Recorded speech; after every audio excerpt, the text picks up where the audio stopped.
आणि यानंतर पाहूयात शेती जगतातील आणखी काही घडामोडी।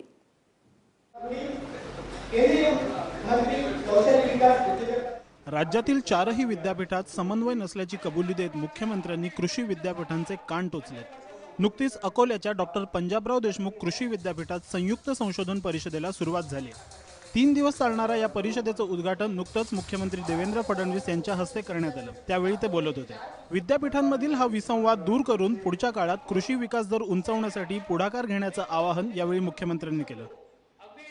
आज महाराष्ट्र जर हॉर्टिकल्चरमध्ये देशातलं सगळ्यात पुढारलेलं राज्य होऊ शकतं, तर ॲग्रिकल्चरमध्ये आम्ही देशातलं सगळ्यात मागचं राज्य का राहायचं? ते आम्ही राहणार नाही, आम्हाला ते राहायचं नाही। पण हे जर करायचं असेल तर पाठबळ आमचं असेल, तंत्रज्ञान तुमचं असेल, पाठबळ आमचं असेल, संशोधन तुमचं असेल आणि हे आव्हान आमच्या 4ही कृषी विद्यापीठांनी या ठिकाणी घेतलं पाहिजे। कमी कालावधीमध्ये अधिक उत्पादन देणारं बियाणं, पावसाचं प्रमाण लक्षात घेता कमी पावसामुळे पाण्याचा ताण सहन करून त्याच्या संदर्भामध्ये जे टिकेल अशा स्वरूपाचे बियाणं निर्माण करणं आणि त्या माध्यमातून आपल्याला पुढे जाण्याची आवश्यकता आहे।